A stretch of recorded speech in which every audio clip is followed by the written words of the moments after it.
Iris Monkorogo offre enfin tous les services requis par son rang. L'unique hôtel 4 étoiles du Poro, avec 55 chambres, appartements et suites, peut à nouveau accueillir des personnalités de passage dans la région. Pareil pour le tout nouveau réceptif hôtelier 3 étoiles de Kuto dans la Bagoué, le Printemps Katana avec 45 chambres. Ces 2 hôtels de haut standing sont l'œuvre de l'ex-ministre de l'Agriculture, Dosongi Kone, cadre de la Bagoué, sur un financement de l'Atlantic Financial Group à plus de 4 milliards de francs CFA. Monsieur le ministre du Tourisme, nous poursuivons depuis de très nombreuses années dans votre combat pour vendre la destination Côte d'Ivoire. Avec vous, nous sommes certains que le tourisme deviendra rapidement un moteur de développement de notre cher pays.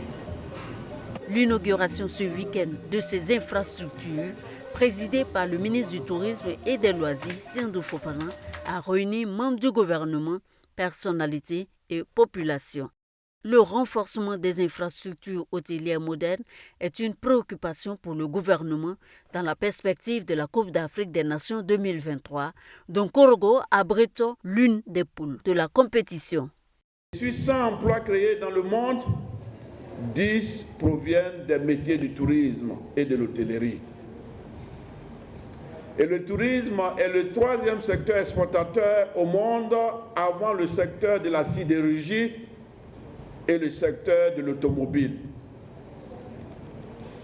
Quand on a vu tout ça, on comprend bien pourquoi notre aîné a bien pris ce chemin pour investir, pour faire de Korogo ville hautement stratégique et la région du Poro une région hautement stratégique dans l'économie nationale. Et nous devrons tous y contribuer. Et pour ma part, je ne manquerai pas un seul instant à jouer ma partition pour faire de Korogo et de la région du Poro un pôle attractif au plan touristique. Avec Iris Monkorogo et le Printemps Katana, ce sont plus de 200 emplois directs et plus de 600 autres indirects. Dans la soirée, le ministre du Tourisme, en compagnie de son collègue de la communication, des médias et de la francophonie, Amadou Koulibaly, était au quartier Koko à Daleka, village des sculpteurs, pour la remise de 2 bâtiments qui serviront de stockage et des sites d'exposition des sculptures.